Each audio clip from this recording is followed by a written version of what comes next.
Order. Mr. Placco, can you call roll? Lori Koniski. Here. Belinda Grassi. Here. Denise Brewster. Here. Scott Fishel. Here. Dennis Keeney. Here. We stand for the Pledge of Allegiance, please. I pledge Allegiance to the flag of the United States of America and to the republic for which it stands, one nation under God, indivisible, with liberty and justice for all.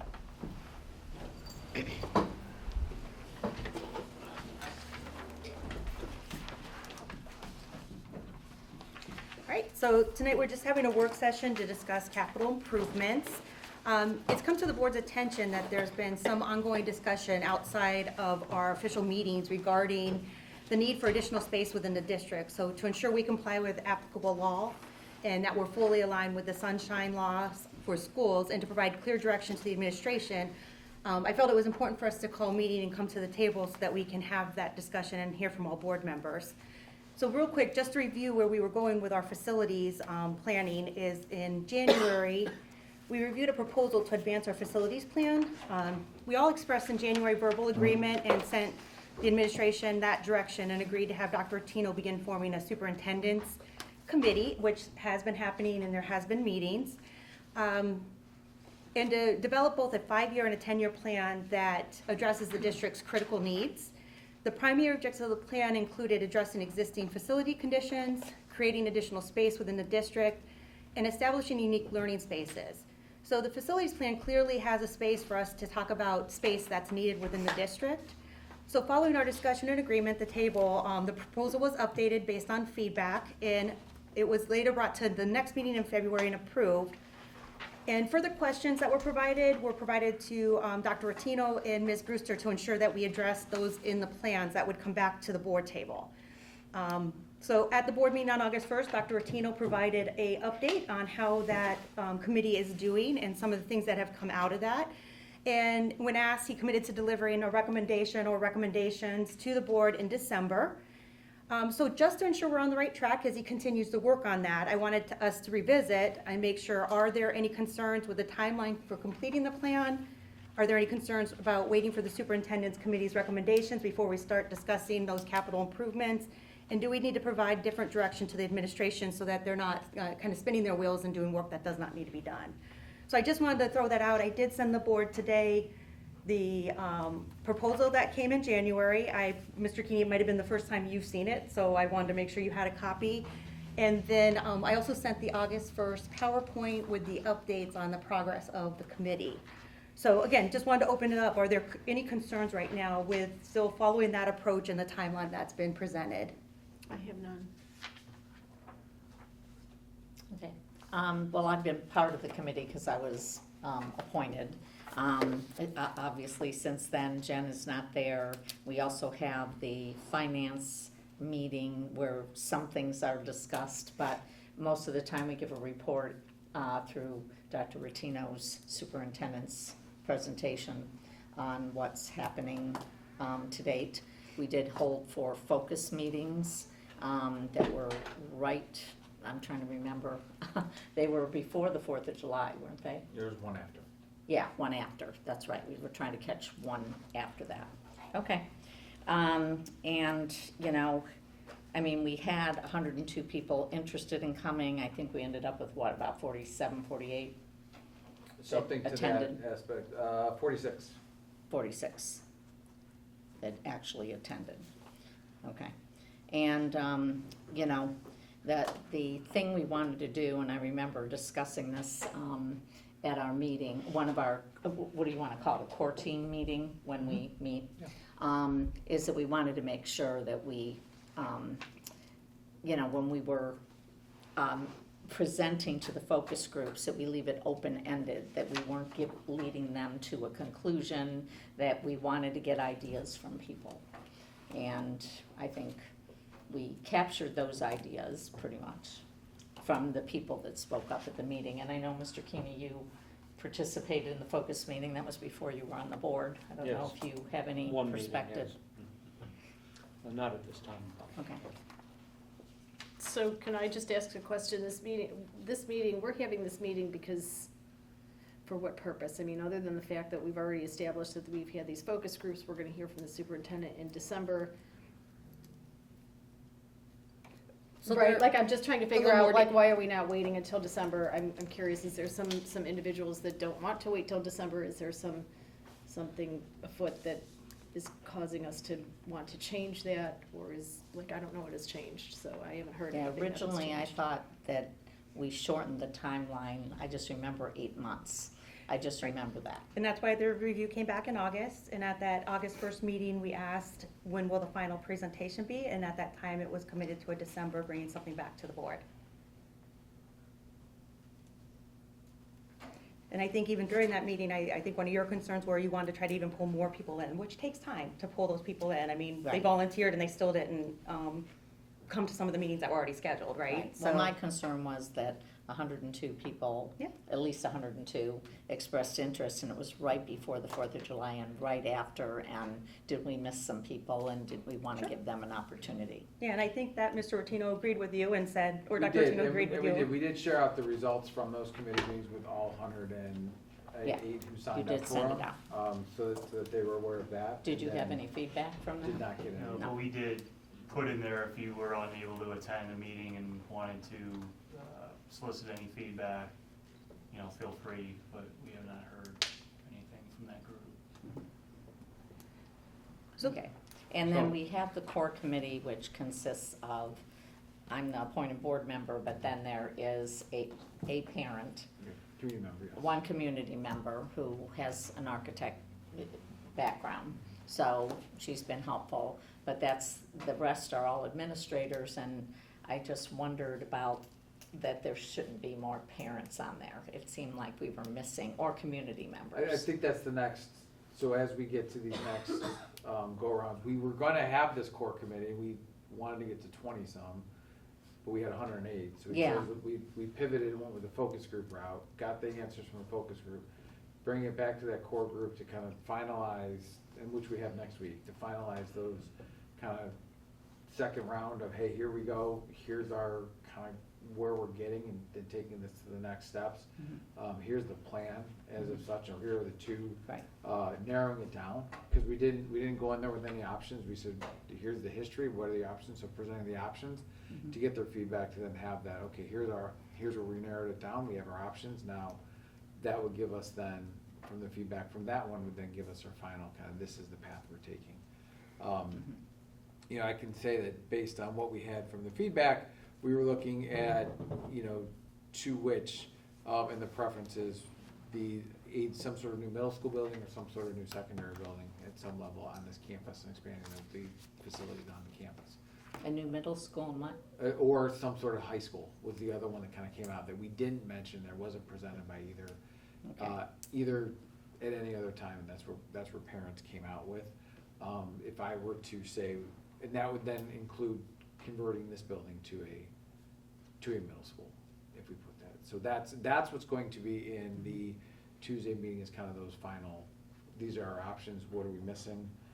Trying to get some numbers around that as well, because I think when you talk facilities, you have to talk numbers, and realistic numbers, so kind of looking at what that looks like.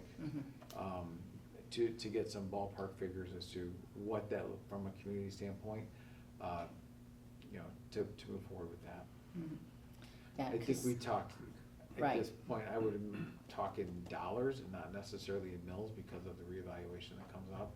It's gonna change the millage, and any millage calculator we have. So I think that would be something that we would talk about in a future route, as to what this would look like potentially. When you talk construction, though, you can't talk today's numbers, you actually have to talk future numbers as well. So it's a hard judgment to say, but it's something that I think we could definitely come up to, what would, based on enrollment trends, where we're thinking enrollment is, kind of enrollment thoughts, what are our thoughts for the future, what are their space needs and all that. There have been some other discussions that we've had about future development, that also lead to some of this, desires and needs for space, and maybe even particularly more immediate needs, which obviously had some conversations. We looked at alternate avenues, those did not pan out. So now it's really back to, now that we've taken one option completely off the table, now it's really kind of coming back to a solid, what's best for Riverside. What was that option that we? I would rather not Yeah, say I in a know. public Yeah. session. Okay. It was just an option that we had heard about, and you went through proper channels see. to look at that. Yes. And Okay. that's not an option. So, we're back to what we do within our school district. And, I mean, I always looked at this as future planning, how do you want things to look at? But then you just don't exist in a vacuum, and whatever you do, it's going to take years by the time you may come up with, a plan. Then you have to, present something, because I think in the last failure of a levy, if people complain that there wasn't enough of a plan, but you hate to put money into it I get it. But the fact is that, and so it's planning and it's running, a campaign, and then, finally getting that, you're talking years down the road. And So, we can't run the campaign. We can put the plan I up, know. we can put everything together, and then we would turn that over Mhm. to the voters, and right, anyone And who I- would support that. And I think depending on what the plan is, we do things year 1 through 5, right? Like year 5 might be the big one, but year 1, we start doing work, year 2, we start doing work, and it depends on what that work comes out. Is it in the biologically report? But again, we have to have a big picture of what our district's gonna look like before we start putting money into things that may not be here, or depending on what the plan is, right? well, and that sounds all fine and good, but sometimes circumstances come up Like- that you have to address, such as there's a possible proposal coming forward to address our tech needs. They've gotten to the point where, there's a lot happening, and we're looking at possibly addressing that with additional personnel. That's something we're considering But at the that's moment. not, but that's not facilities. So, I'm like, giving you an example that things come up along Sure, the way. Sure. And so, right now, I'm pretty much, from not only, visiting different schools, but also, being in situations where people volunteer information, and also discussions I've had with you, there's some overcrowding in one of our elementary buildings that we're basically taking away classroom space that's not taken away in the other building. We're getting to the point where we're taking away a room that's typically used for music, although we figured out a way to house that. But the fact is that, we have these schools, these newer buildings were built for 4 sections at a grade level, and right now we're at 5 sections at a grade level in 4 of the 6 grade levels in one I building. think it's 3 of 6. Huh? I think it's 3. I think it's 3. I think Well, it's kindergarten. there's one grade There's one level that's that locked. doesn't have 5 sections, but their numbers are over 25. So which school are you referring to? Well, if It's you wanna Riverview. talk freely, Riverview. So again, I just wanna go back to the purpose of this work session is for what? Like, we want to wait for the report that you're going to provide in December or whenever it's gonna be. Maybe it's gonna be November, cause you're gonna come to some conclusions earlier. I'm trying to figure out, like, if we're going to sit here and discuss what prior to hearing from what is being recommended. I think there's an immediate need for, I think what Mrs. Brewster is saying is there's an immediate need for some space at Riverview and some work to happen there, and to have some discussion around that. Well, and wouldn't that be part of this plan that we're gonna I put think it forth? can Do be, you know but what I mean? think Like, it could so I- also, in the similar way that we've started to do work at Lamouth, like the gym floor, we put a significant money into the gym floor and the vestibules and the doorways, and not just putting a vestibule on, because we do plan it, in any plan we have, we're gonna keep that building. I think it would be the same thing with kind of what's our plan for mitigating some of those needs there. And, Mhm. I think that's a discussion that could happen, and could need to happen sooner rather than, down the road as part of to see kind of what we could do. Is there step 1A that's a quick fix to it?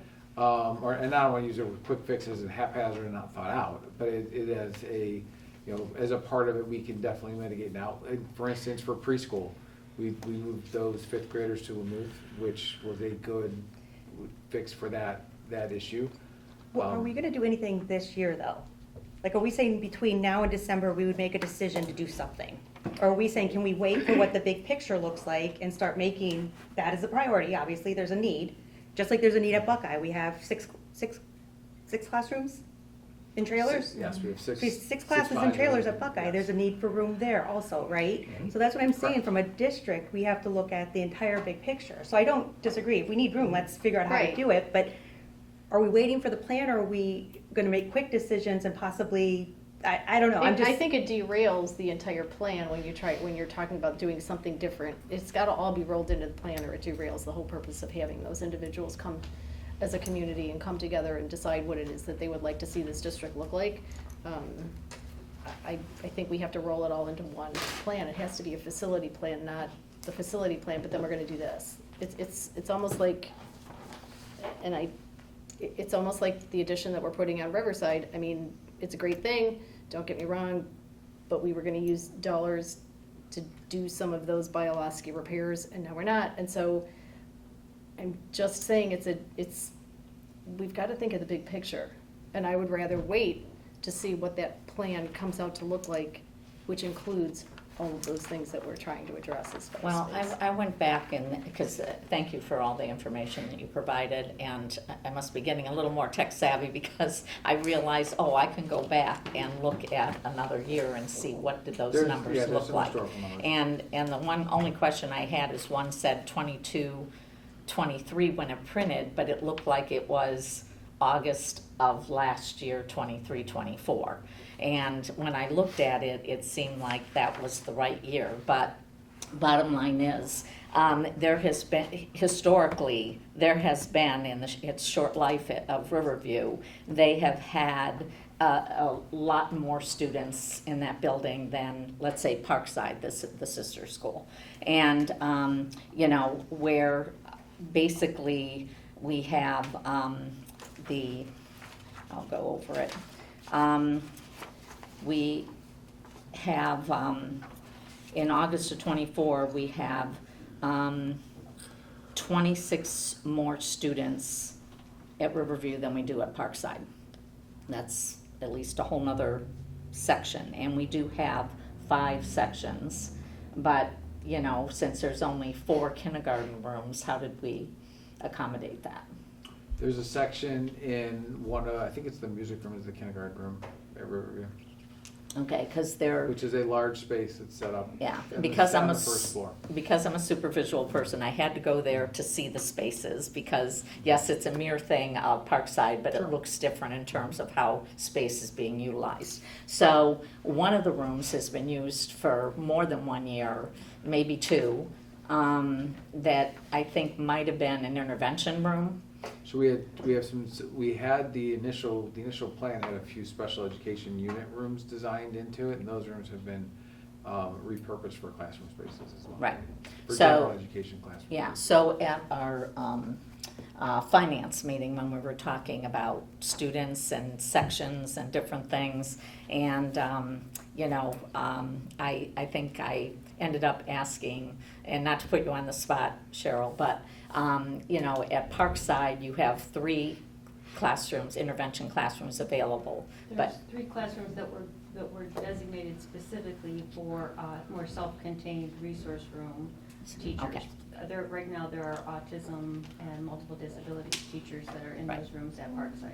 okay, but at Riverview, you have 1. There's 3 classrooms, but only 1 is being utilized right now for that purpose. The other 2. Right, because the other 2 Right. went to regular ed to cover Correct. the number of students. Because when we get 5 sections, we have to search for space. So, we have 5 sections in kindergarten, but then in first grade, we have 103, but I guess that number has since gone up. There's a couple more that came on board, so even though there's 103 kindergartners, there's 103 first graders, but the first graders are only in 4. The first graders are in 4 sections, as they were last year. They were in 4 sections as kindergartners as well, so they're separated into 4 sections this year. We did put an interventionist into that as kind of a full-time, Right, looking to do some early interventions with them, knowing that the research from Hattie is that, class size has a low effect size, but small group instruction, which an intervention specialist would provide, has a much larger impact in terms of the research that's out there. So in taking a look at those scores, it's something we're monitoring to see if it truly does, in our case, have that. So if we have that small group intervention, that small group work, what we think and what's in line with the research is that small group with that fifth person who's working with all students and not just special ed, but providing those interventions would provide a larger bang for our buck than a fifth classroom, if you would. Yeah. Because those classrooms were all designed for 25 students, K Right. through 5. But when you're looking at Parkside, their numbers When you're are looking at equitable between spaces, 18 and they are small. 22. Yes, it is. And right now, we're looking at 25 through 27. And that's been depending on the building, that's a trend that's kind of geographic and it's historical. At one point, you could look at the difference between, prior to the new buildings, Hill Road always had larger class sizes compared to Leroy. Mhm. As to where they were, it's somehow, when you have these area schools and local schools, it's kind of where you're coming from or where those areas are. We know at Riverview, they have some of the newer developments now that feed into that school. And Parkside definitely does not at this point. It's not to say that they won't. You know, as we've discussed before, they are building in Concord, and taking the money as they do that, but they are building some homes there, as we move through. So we think, you know, not that those homes will particularly give us the type of impact kids that the students that we're having that we get from Fairway Pines. You see that at Buckeye too. Buckeye has the Heisley Park. Buckeye was originally designed for 2 sections. They have 3 sections of all, and they are, you know, we added the third modular unit last year, the 2 classrooms to meet their needs for space as well, and they're still full. And I mean, we did put 2 preschool classes over We there did. too. And We did so, move 3 fifth grades out. yeah, right. So I would And think now that Lamouth is, some of our discussion needs to stem around what we would like to do with our preschool. And thinking about that should be included in this plan. I mean, like, all of these things should be included in the plan. Do we need to consider extra space for our elementary students? And if, as in our prior plan, when we did decide we were gonna make Lamouth into a middle school, and that school is larger, perhaps that would be, would accommodate, but if that's not the plan going forward, then what are we gonna do with the extra students that we have in our elementaries? We have all of these developments that are planning on coming in line in the next Yeah, 10 most years so. or whatever. I mean, we have to accommodate for them. I think it has to be included as part of our plan. And I don't know if I want to discuss, like, what we're going to do as a board until we hear what the plan looks like and what the community has wanted, and then try and make sure that we have incorporated all of that. Ms. Brewster, I Okay. guess with your, So, I think everybody agrees, like, there's a space issue, right? So I guess I'm asking, is there Well, something and immediate I- that you're thinking? I just want to finish talking about this, and I gave everybody a copy. For August, we have 12 more students than Parkside, and those numbers are fairly comparable, you know, where they're comfortable pretty much with 4 sections. But in 3rd grade, we have 5 sections of students at 113 students over, so just 13 extra students, but we do have the 5 sections there. The only place where we're down, Parkside has 15 more students in 4th grade than we do. We have 15. So I know there's going to be those fluctuations, but when you have a 5th section, it's typically called a bubble, and I know there's one bubble over there at Melridge. There is, Yeah. it's the current 4th grade. Yeah. That's bubbling, and it will be, you know. This is the last year. Yeah, absorbed. Yeah. Next year to Lamouth. So, yeah, I mean, I do agree that there is a need for space, and it's not something that we haven't thought about, and I think, you know, when you look at short-term, long-term plans, I think you can do both, you know, kind of in conjunction with each other.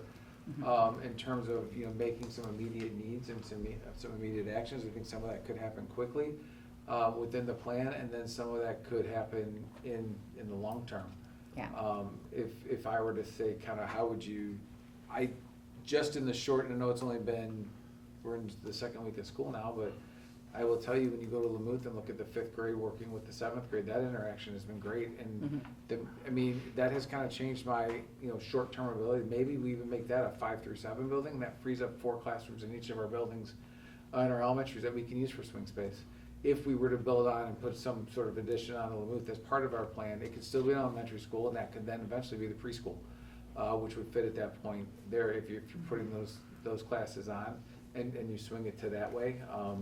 We do have the land there. We do have, we are able to do that, kind of in just spitballing with TDA about kind of, hey, can we do this? They were like, there's absolutely a way to build on to the back. It wasn't built for the addition. We would have to put in a mechanical room and the mechanicals that are there. Right. But continuing to upgrade, I think that also speaks to one of the things that came out in the facilities plan that was pretty evident in our focus groups, that there's a third of our community that we raise the taxes for but haven't seen an impact from any of those monies. This is something where everybody gets it. I think it's something we can do, in our short term, even potentially even. I mean, it's an 6 to 8 classroom build on. It could be a design build, which could go a lot quicker. I've learned a lot about kind of what those look like, but then could also incorporate other things that we've talked about doing a lot at Lamouth and some of those upgrades, like within Bioloski, even just adding a chiller as we start to put on and putting air in for the whole building.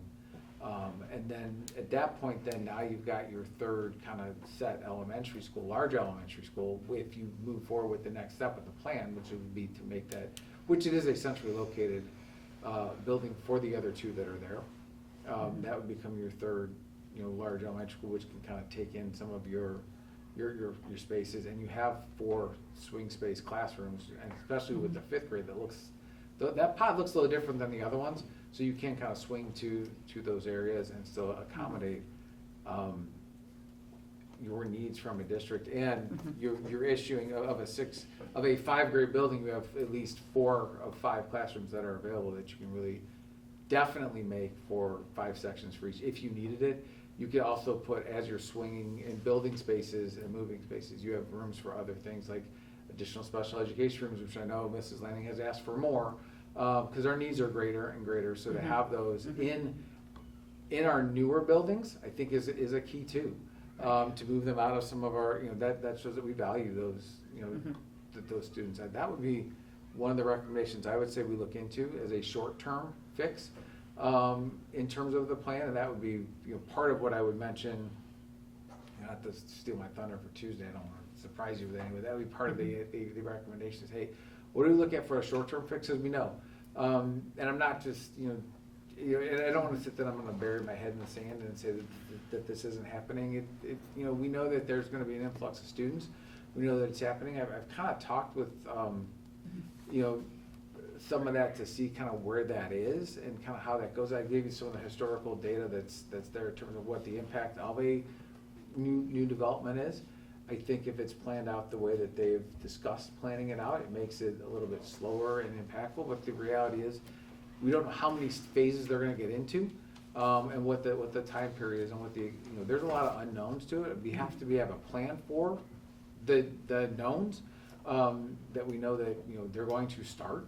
So we have to have a plan for that. But I think we have to have a plan for the adaption, the one that can be as most flexible. And I would say the other part is, really making sure that we take into account all of the community that's there, and not just the new development. I think if we have the ability to kind of look at that aspect, we're really impacting everyone is getting something. I think, and I would say, with the additions that we did and the commitment we made to Lamouth in terms of putting the recess space out there, the basketball courts, all of that, and making it a 3-grade building for a third of our school, it's really been great. And just going over to see and asking the kids, hey, how's it going?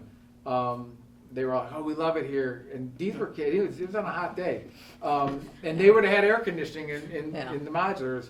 Oh, we love it. Hey, do you want to go back? No, we don't. And even this is without the gym floor being done, which is getting closer and closer every day. So to have that as a part of it, and Dr. Bassett has embraced them, and they're not, hey, you're 5th grade and then there's 6th and 7. No, they're a part of the building. Yeah. He embraces that one community. Right. Well, he has always wanted. He didn't like the two grade thing. He wants them because all. You transition them in, and then the next year you're transitioning them out. It's got to be at least 3, we know that. Yeah. So that's very important.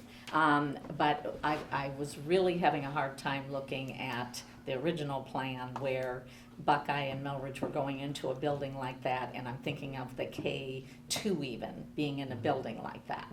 So that kind of resolves. But those are the long-term, this is what the facility plan's supposed to address. Right now, we're staring in the face of an issue of space at Riverview. And I feel that this is an urgent need.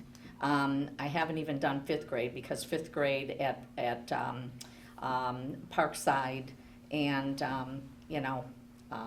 is 16 students less, so we have 5 sections. They'll graduate, but the problem is, we've seen it, the current first and the current kindergarten that will be first and second next year will get another group of kindergartners. And I know, Chuck, you keep track of, how many kids are coming in, what are our numbers, all that, and it fluctuates because some people wait till the last minute, but then, all of a sudden, we're back up into those big numbers again. And yes, I know Hattie information, I know what the potential is there, but you still have a lot of little ones, and what I've heard about preschool and getting kids ready for school, that there's such a need, especially with some of the kids who have never gone to preschool. It could be a financial, it could be the parent work situation, but we haven't had, because they work at home and they don't send their kids, but they need that exposure. And we know that there were, I think, 40 more students who, signed up. They're regular ed, but those are, I don't know what the breakout is of those kids, but, those are kids we could be helping and get a jump start on what's happening. I agree. I think that's a significant investment on the board's in terms of operations, and I mean, obviously that as well. I think, again, if we were to kind of free up 4 classrooms at both of the 2 new buildings, that gives us some ability to do some creative things, potentially put all of preschool at one of our new buildings instead of our older buildings. And yes, we would move them again. We'd have to fill out the step up to quality form again, and that would drive Shirley crazy. But it's a potential to do it in a one of our newer buildings that's designed for, with the playground space that are designed for all students, Right. And not necessarily having to put in the adaptive playground equipment, which I think we should have at our other buildings. But I also think that it's an opportunity then to free up space at our legacy buildings to potentially look at, do we make one a K2 building, and do we make one a 3-4 building? We've had those informal discussions.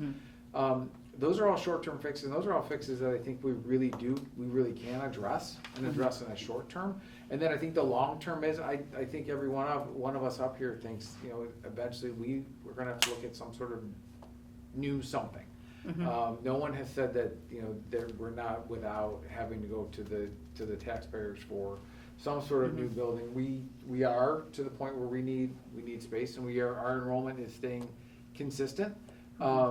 And looking at, we have some buildings that are challenges, and potentially what we find when you take those kids out, the 5th graders coming together, again, that keeps your sections consistent, because the class number as a whole does not fluctuate as much as the individual classes between buildings, because of where they are. Once they all come together, if they were to all come together in one space, I think that would kind of give you more of a consistent space. I think you would gain the same if you looked at, potentially repositioning Buckeye as, and Melridge in terms of those grade levels.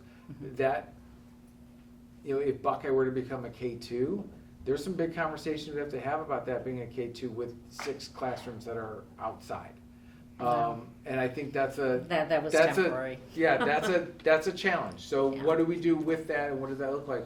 Where it makes more sense for Buckeye to be the K2 building if we were to go that route, because it is on one floor. But in terms of the current Buckeye, 3-4 makes a lot more sense in terms of what that would look like, with those students then going to 5th grade or 2-3-4, depending on where the breakdown is. And I think those are all really, that also does shift the way we handle some of our self-contained special ed classes, depending if we have them there or if we can move them, again, back into either Riverview or Parkside in the rooms that they were designed for, if we free those rooms up for something else. Yeah. So Yeah. I love the idea of thinking creatively and outside the box. I think that's what we need to do. It's what we're best at. And I think we've shown success with that even, for the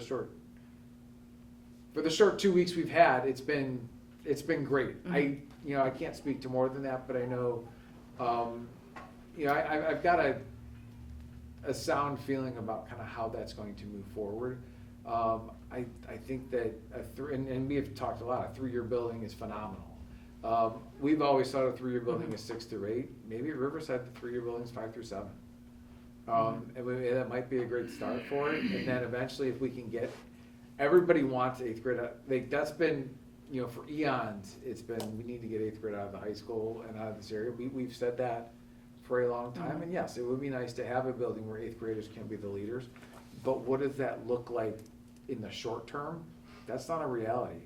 I think the more reality is we need space at our elementary schools, especially our new ones. The more reality might be, if it's available, to take a hard look at, putting 5th grade into that building and allowing them to come together in 1 year sooner.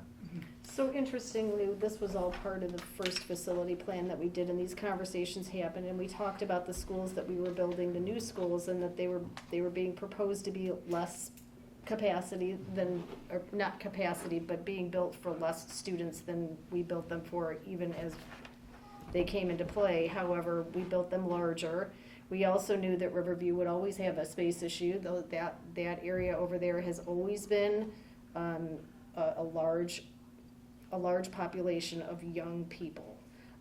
It's not something that we haven't considered. That was included in the first plan, which is why we had phase 2 being the increase in Lamouth. I don't know, like, we don't talk about redistricting. That was one of the things that was on the line when we had the first facility plan. That was when we, I know, like, don't talk about redistricting. Nobody wants to talk about redistricting. However, we did say that if we went along the path of finishing that facility plan, that could be a possibility as well. That Riverview was still probably gonna have a lot of students, that we would probably have to revisit that at some point. We said, hey, this is currently a temporary thing. When the facility plan comes online, we probably will have to do it again, simply because now you're reconfiguring all over again. And so I don't think that that's out of the question. It is absolutely not. Which nobody wants to hear that. It's messy. It is. Having done it once, it is messy, but I think one of the challenges with, where we've had a lot of conversations about what does redistricting look like if we were to do it, and where we are in terms of where our schools are, truly it comes from Riverview, and where do you pull those kids and where do you push them to and where do you put them into, and honestly. And how does that affect families? How does that impact? Groupings of families. And if you have this one that goes, yes. Then this one's gotta go because their brother and sister or whatever, like, I get it. And there's all of that exists. I think to the school we would put them to would be, Parkside is the one with the most space probably available to them in terms of where they can go. And it's a few students here and there. I can't tell you that redistricting would fix that at this point. We are still we are still kind of at a space issue where we have some significant issues. And I remember when. But that's going to be a faster solution than even adding on to a school. I mean, that could alleviate some of the most immediate concerns. Or have voluntary. We have intra-district that we offer some to some aspect, and we typically cap them off at it's intra. It moves them from one school to the other. We offer that that's there. The reality is our families don't necessarily want to take advantage of it because they move to the school or they purchase the house where they purchase the house because that's where they want to attend school at for whatever reason it's there. And we don't transport. So maybe we look at, some options with transportation and doing that, but I don't know if we would have the drivers or the accessibility or all that to run those routes. That becomes a really Maybe we are gonna have to consider on the edges, on the cusps. We would have like, to look at right, the and- edges And and- open it up. It's just like any other pull some here and there. organization that offers some voluntary something, and then you get more than you anticipated, and it becomes a successful thing, because, so I'm just putting that out there, that, like, without thinking of that's the a- facility plan itself, like, we And can that's think a- of more that's a immediate short-term things. That's very fix. short term. For a long-term problem. Yeah. It will fix that shortly, because we can look at who we have in these districts and slowly pull them and deal with that. And what we know, I mean, the knowns are the students who are enrolled currently in schools. And it's not that it hasn't happened in other districts, and it's happened in one, a little less than here, and it happens quite often. As they close schools and that, they will, and it's something we can absolutely look to shift some of the capacity out of one and into another. I mean, we had, on when we the- had the gifted program, and we had all of it housed at one elementary, and those kids had They to get did. to one school, even though their siblings or whatever Yes. were at another school. They- I mean, it's, And that, ultimately, that messy, but- didn't have its intended it consequences, didn't, but- because we didn't have the students who wanted to go. right. And I think that's Correct. that's a portion of it, I so mean, that's why we ended the program, but Right. at the end of the day, I mean, And it when I does look at, happen. like, when you say shifting, there really is no space, because when you look at Parkside, their numbers in third, fourth, and fifth grade are already at 24 to 25 kids across the board, so there's no space. And they're comfortable in right now, kindergarten through second grade, but they also have 3 developments, because I think one of the developments that we know Concord's doing is in the mentor school It's half district. and half. it's Yeah, Half. is it half and half? Okay, so we know we'll be getting some students that way, but, And that one's already shovel ready, that one's ready to go. Yes, That is a yes, that cons- one, that Dirk's is- moved, project they're is- actually building right, houses in correct. one of them now. Correct. Okay. So, but we saw the impact, and I don't know, because I wasn't on the board, and I was just kind of watching from afar of, Heisey Park being built, and kids getting shifted around, because, originally it was Haddon, but when we closed Haddon, then the Grand River kids went to Buckeye, but then Buckeye also got the Heisey Park students, which you reflected on this paper. So in, a Buckeye K4, 150 students. That's a lot of students to bring into a building, and obviously that's why we ended up at 3 sections at a grade level, and that's why we have how many modulars? we have 3, yeah, 3. and you see that, what I found when I started to pull this, and I'm getting the data from Mr. Andre, and then I'm doing some research and calling to see about how many homes are in, it's not, the accuracy is plus or minus a little bit, so it's not Yeah. dead on even. But I I know. think when you look at like Heisey Park and where Heisey Park comes from, and the impact of that K4, the elementary impact is 0.25. That development gets older, when you look at a development like Lake Erie Shores, that's been established for a while and starting to turn over, that elementary impact is much lower. Whereas I think if Lake Erie Shores and Heisey Park were switched, we'd be talking about Parkside to some extent, because they had their impact on Hill Road. When Lake Erie Shores was first built, when we had Hill Road as elementary, those students went there. That's where the impact came.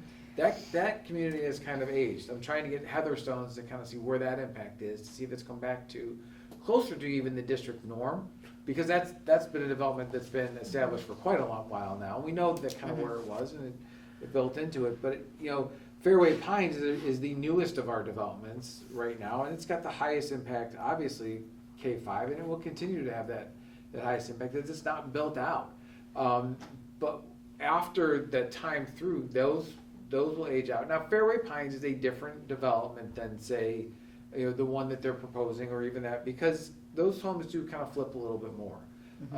And I think too, what you see when when families get older and they start to move, and when they move within the district, they move to within the district, and they might move into a higher priced home in, say, a Concord than coming from Fairway Pines, if they can afford that. But then by the time they're there, they're at Lamouth and they're at the campus, so they're in the same district, they just changed houses.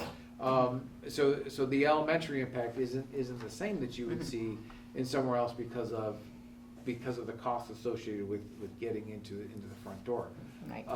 So I think that's something to definitely consider, as to why Riverview, has that big kind of burden to it where you don't see it as Parkside as much. There is some, the other one that I will have, that I just keep thinking, I keep forgetting about it, I think about it, is Summerwood. I don't remember the number of houses in Summerwood, so I'll have to look that up as well. But I'll try to get that as well to kind of see where that impact is, because that's also been a slower developing community than Fairway Pines. I know that I think they just finally built out. The backside of it, Yeah, the backside of it, but that's a pretty big community, and all of them go to Parkside, so we may see that, where some of those houses that are new, have some of that impact to that district, to that building as well, or to that Right. elementary, because again, those young families who move in, what you don't know is until they register. And we saw that last year even. We were thinking we were gonna have one less section of Parkside in kindergarten, but they all registered late, and all of a sudden they're like, oh, no, we're not. This year, one of the things we did to really help with that was that kindergarten readiness day. And we got a lot of kindergartners to register ahead of time, so we had a more accurate number as to the number of kindergartners who came in because of a programming shift that we did to bring them all in ahead of time to get them into our schools so they can kind of see the places. So that's a good idea for planning purposes. Right. It doesn't, again, fix one of the needs that are there, and I think yes, I think that any facilities plan might look a little different because there might be a short-term 1A, and that's kind of where we were going to actually talk about it today. Like, what's the 1A that we can potentially even do without asking for money, but what can we kind of work out that way, or is there a way to do it that way? And then what's the bigger ask? So there's a little hey, and we've talked about showing we can do things and continuing to be responsible, and then at that point getting with that comfort and then saying what's the big ask at the end, because it's not done without a big ask. And I think anything we do is a temporary. Our enrollment is consistent, and it's been pretty consistent. Look at the total class size numbers; they're kind of leveling out, and to that consistency range, which is not where other schools. When you talk with other schools and even other professionals in the construction trades, they're all talking about decreasing enrollment. We're not going, and I don't predict that we're going to shoot up. Like, that's not what I'm going to see, and I'm not going to say we're going to increase it all. I don't see that, because statewide, nationwide, it's also decreasing enrollment. We're also seeing it statewide, but what I would say to count on is at least consistency. And our enrollment we've shown some declines from when, 10 years ago, we were looking at a lot larger, like class size in the 400. We're not to that, but we are still at a point where we're looking at, class sizes in the, 300s, 330, 340, around there. I think that's where we're gonna stay pretty consistent with, throughout the next, foreseeable future with everything that comes in. Nationwide, we're not having as many children, now we're having them later. And that's what the studies are showing. I think we need to plan and have some plans for that. So, when we talk about average age in an aging community, we can have an aging community, which is fine. We also know that, people are having children later in life. And that age is going up as well. So that's kind of skewed data to some point. Yeah, well, best laid plans, obviously, at the time when Riverview and Parkside were built, we didn't know about Fairway Pines at that time, is that true? No, they wouldn't let us build any bigger. So that was the max, So yeah. it was through, because we went through the ELP? We went through the ELP program. The ELP program, we had to follow OFCC guidelines, and OFCC guidelines did their studies. At that time, Dr. Kalis refuted the study, but didn't have a choice, but had to accept to sign off on it, to which those enrollment studies predict us probably, we were under 4,000 students this year. We're over 4,000 students, and we were significantly under, so. They said that we should build for 435. 530, But and we was built it- for 650. Right, I was gonna But say, like 650 something, we assumes made a everything's choice to perfectly build balanced, which we know larger. doesn't Well, happen. yeah. We I built heard for that 100 from and Jack. some And large. so that was a great choice. We would have Right. probably built, and I think we wanted to build larger than that, to which they said absolutely not. Yeah, So we took, to that point, that's kind of where we are That certainly shows the value of the state. Well, and some of their programs and their predictions, so I think that's where we're at. But I think we've always bucked the trends on, when it comes to enrollment studies, always. We have always not met the enrollment studies. They've always said they were lower, we've always been higher, and we've have always land. refuted them, and we are the anomaly, one of the anomalies in the state, so. We're not the anomaly to the point like a Olentangy or Grove City or one of the suburbs of Columbus that are growing, and you look at their survival cohort rate is 500%.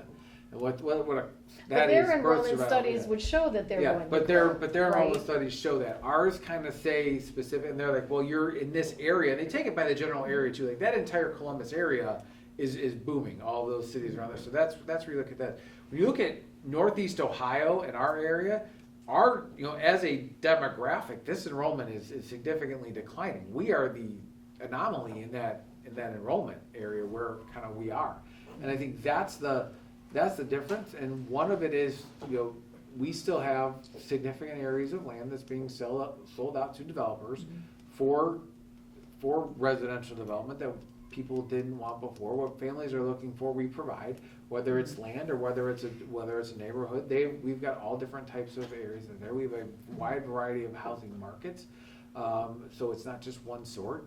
There's all types of homes within our. So we are diverse in terms of that aspect, which really impacts why people continue to move out to it. And I'd like to think that they love the education that they get in their schools. Because I think we do provide a good product, and we provide a lot for our students that not is just specifically on test prep and all of that, but it's got a wide, holistic approach to it. We value that, and they form. And I think when kids get into the classrooms and get in front of the people who are there, there's something special that if you're not a part of it, you just don't. Looking from the outside, it's a little bit different than when you send some kids through it and they see it. Right. Well, one of the things, regardless, because no one has a crystal ball except that we know what this list of developments is producing, and Fairway Pines, I think we guesstimated around 30 additional students, somewhere in that neighborhood. No one knows for sure, but that looking at it, it looks like there could be 30 more. We're already have 4 sections, or 4 grade levels out of 6 that are, big. Some of them have a 5th section, and others are just large class sizes. And, my concern is you get into the test grades, like right now, we took a music room and we have a 5th grade class in there. Yes, very comfortable. Yes, we found another space for the music teacher. Is it the no, I thought the music room is 5th. 5th grade, okay. It's 5th grade, yeah. Okay, so, Kindergarten's I in the think it unit. was the Kindergarten's in the unit. Okay. the special programming room that's used for the extra, yeah. All right, but no matter what, we're going to have to remain fluid because we don't know what we're going to get from future housing development. We're seeing guesstimates, estimates about what might come our way, but we have an immediate need here. And I'm certainly not, I feel that we did, or the board did what they needed to do to help Buckeye with the modulars. We're not gonna put modulars on a brand new building, and yet this is the building. If you had to look at any other building that's stressed, it is going to continue to be stressed.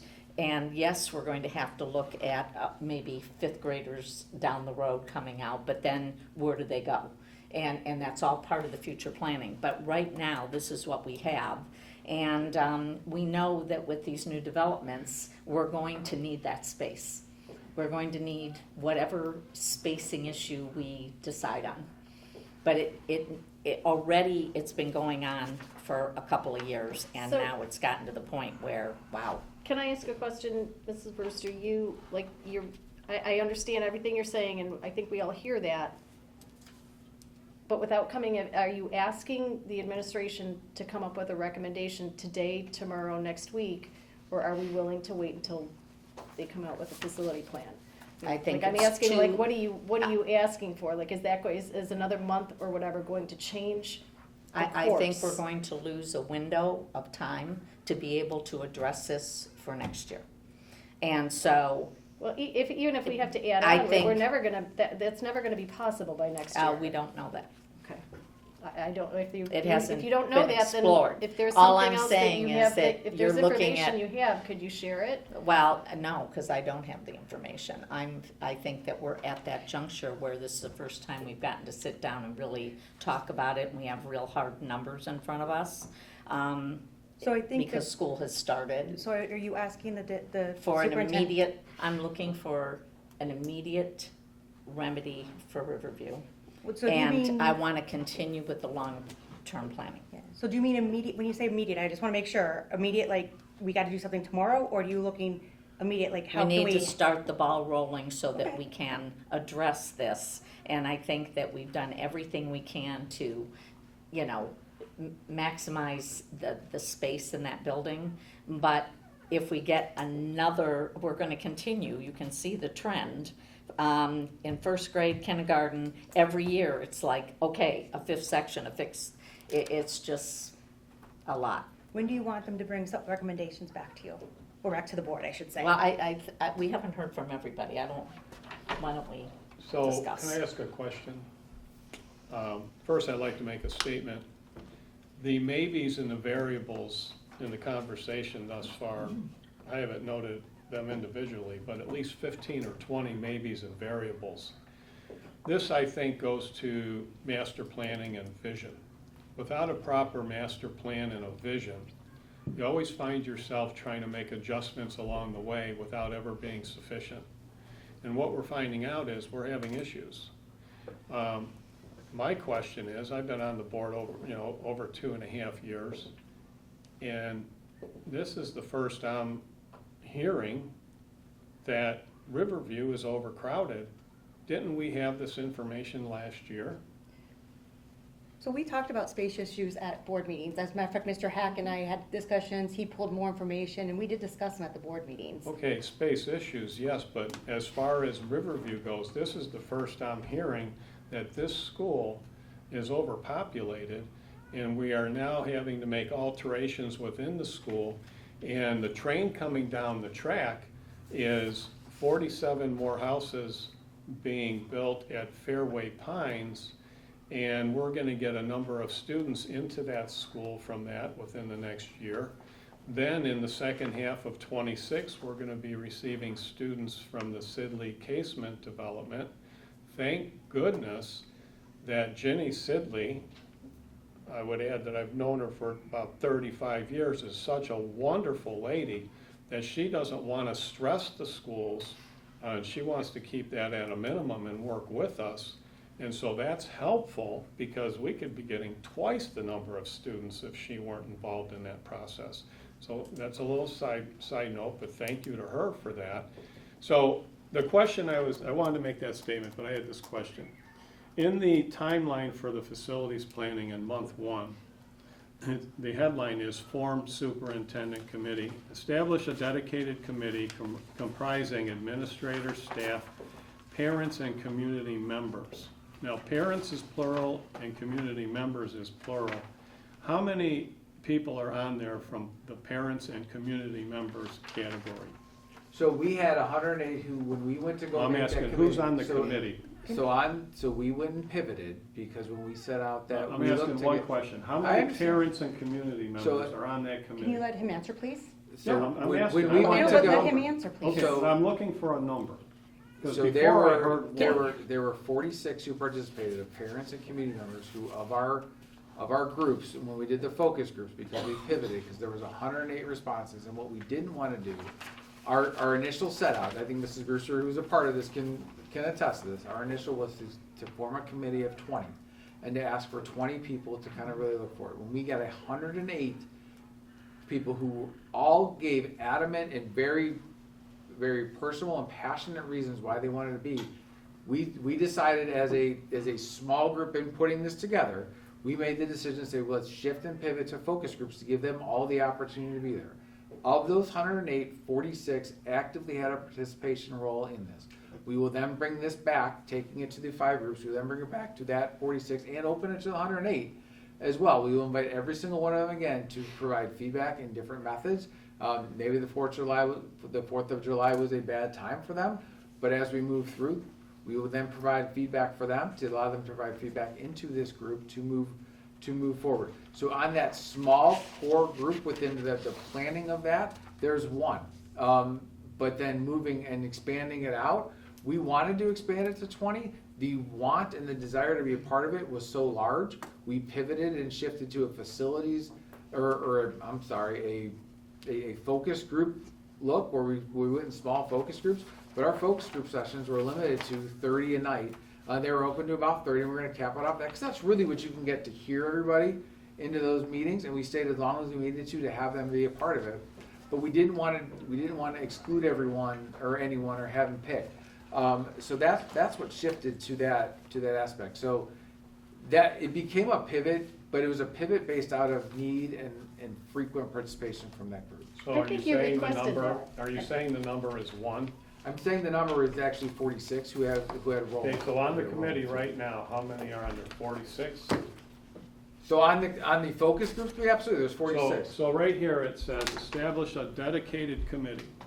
So I want to know how many parents and community members are on that dedicated committee. We had 46 people who So dedicated their I'm time. asking right now, how many are on that dedicated committee? Again, there were, so in terms of, are you Okay, talking? Scott, he has one. I think we're talking we're- about, let's there's do a some full answers. committee. Were is And passed. there's the focus I'm group. talking And present. I will go back and that. So right now, how many are on that committee? So there are 46 who are a part of kind of making our decisions in terms of the plan. So they will provide their feedback, and they provided their feedback currently to the next steps.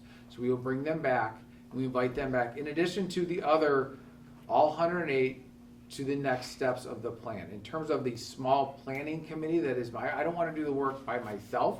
So we have a group of people and some experts who are involved to kind of help shape this, to look at some things in the works. But when we get to go to the feedback and get community input, it's not just one person. It is a group. It is a larger group of people from all parts of the community with a variety of feedback and input, because that's what's important to this. And it's a bigger core than just the schools.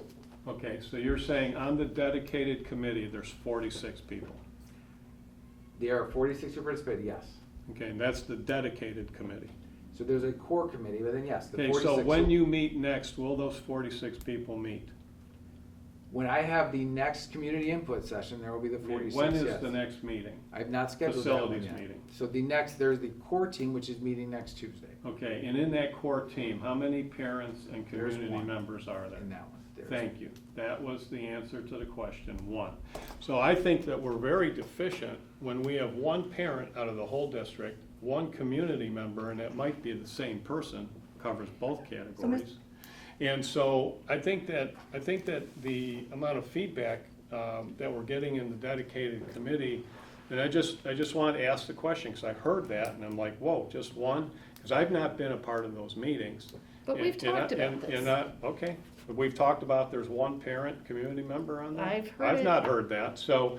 I've been at the same meetings you have, we have talked about that. We That talked there's about- one person We from talked the about, community? we talked about Well, the there's, information. I mean, if Okay. you talk about who's So- not associated So and employed by I'm the just board, yeah. expressing a concern that we're not getting as much feedback in a widely diverse manner as maybe we might otherwise get. So I just wanted to ask the question, because I Yeah. heard that, and it raised a concern, so thank you for answering it.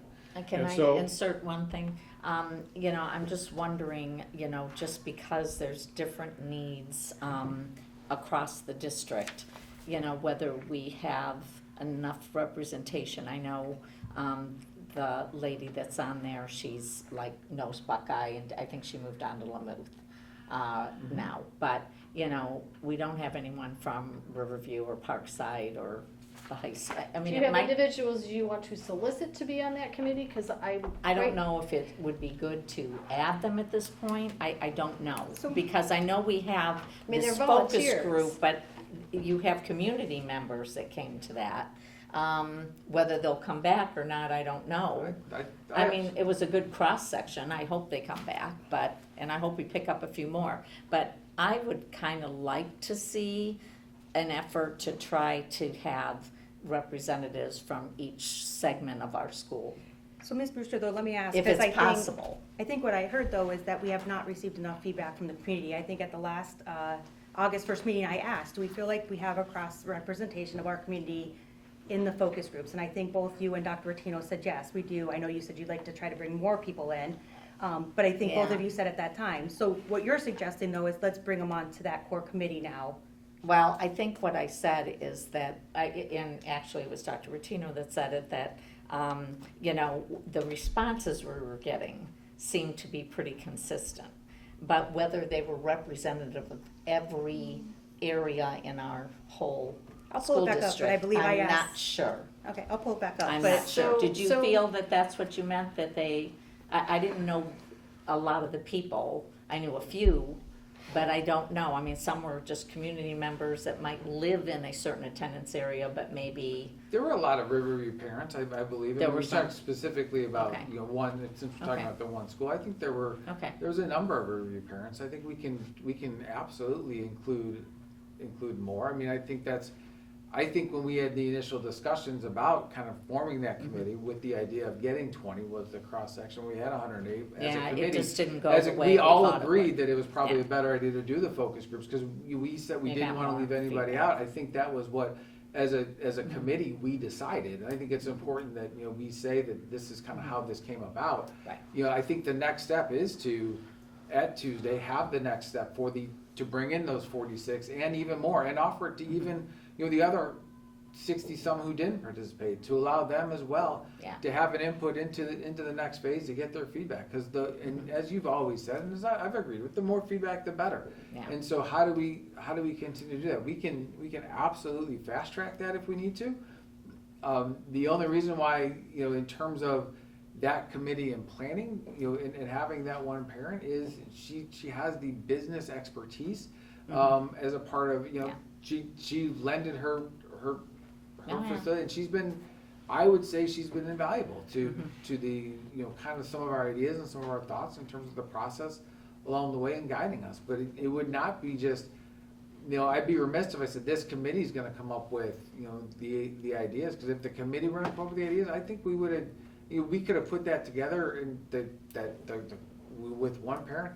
We could have absolutely put that together. I think we've got a lot of good ideas from others to say, what's the next step? And we've always thought in those committees in terms of when we are talking long-term, the other thing to be really important is we're not just talking about, classrooms and just physical classrooms. We're talking about, the school being the center of the community and the hub for the community and other opportunities, and what our families and what our community members who don't live here desire in some of that community, or don't send kids to school here, desire to be a part of that school. And that's been a big talking point, and how we can partner with some of these other organizations. So we involve some of those outside organizations as well. So in terms of, a diverse group, I think we've had that representation. And I think we continue to have that, and we will continue to have that representation moving forward, as to what those steps are. But it is, and we've talked, the challenge is narrowing it down, because, this work's been done, and it's been done a number of times, and what's the challenge in narrowing it, how do we narrow it down and be efficient with it? And I think that's where we're moving to, is to that efficiency. The things we're talking about, the immediate needs of classroom space, they can be a part of this plan in the future, and they should be. But it's also an immediate need, which we've talked about out of buildings and grounds, and some of our immediate needs that come out of it. And we've said it can be a yes and the addition, the CTE addition, that's a yes and. We're gonna build, that's a part of this facilities plan, absolutely. We're gonna have that CTE addition built into part of the facilities plan as we continue to build out. But that's also coming out of buildings and grounds. And the board is to, when we do that work, how much additional work outside of just the three, outside the structure that we put in, is going into some of the issues addressed in the Bialowski report. I think that's been something we've talked about for a number of meetings, in a number of different forums. I think that's a continue to work. So it's working in tandem to this, and the if the address at Riverview even in moving here. It's not like all of these students have been moved in a year, and these classroom spaces have been shifted in a year. You know, they were shifted as we've seen some needs for it. I think that the needs are becoming, and I would agree with you, they're becoming more and more. My concern really is how can we make it so that everybody gets something, and we don't just add on to one particularly new building, and tank anything else in the future. And is there a way to do it so that we're not just doing that?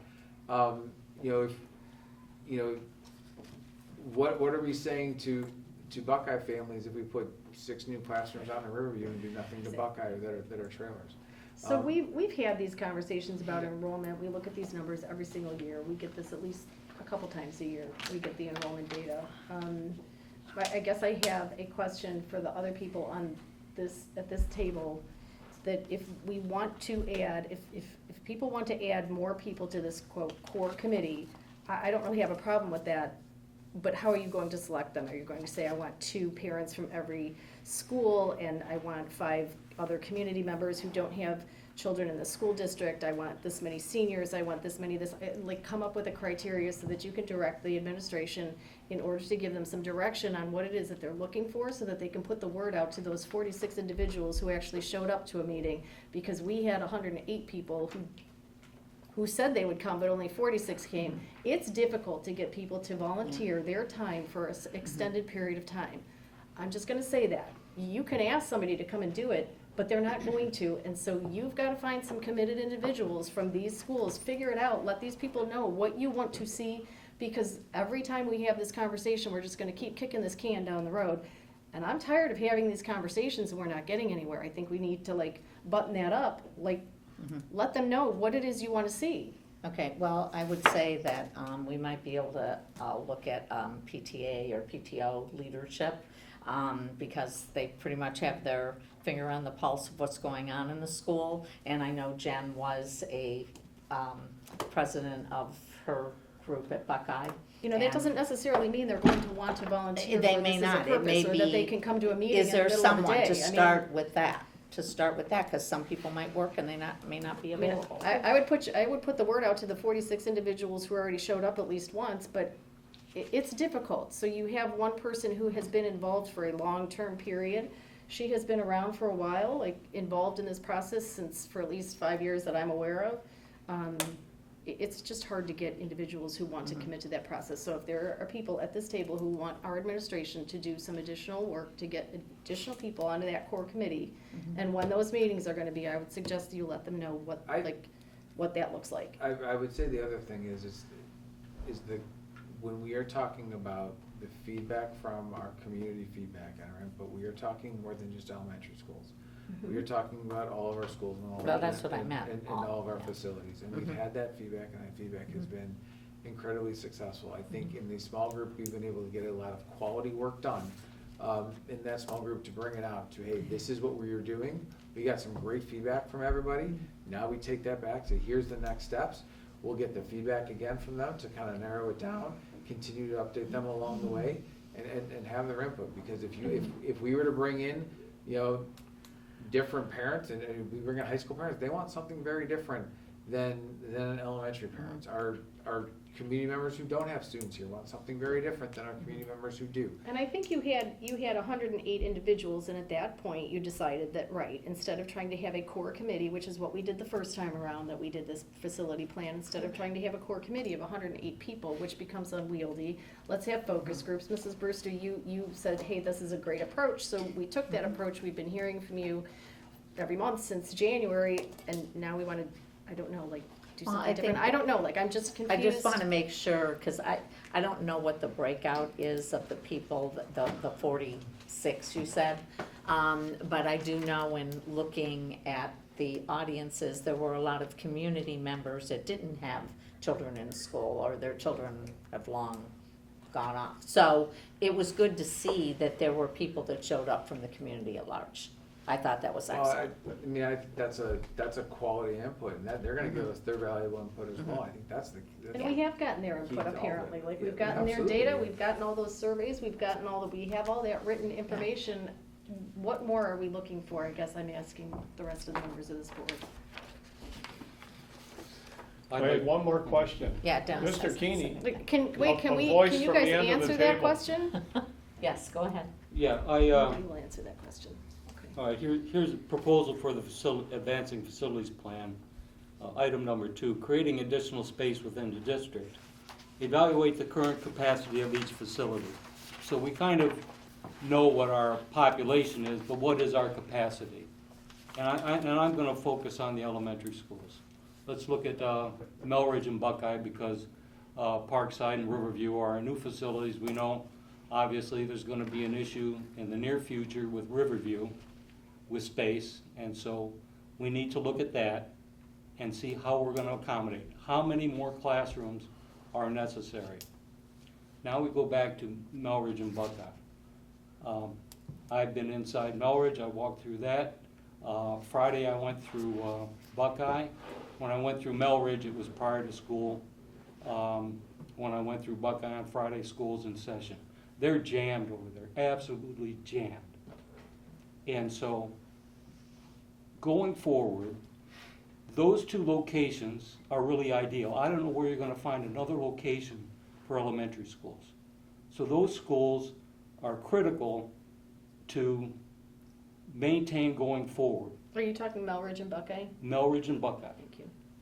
They need, obviously, the core buildings, according to the Bioloski plan, need work. There is room at Melridge for an addition, which will solve some space.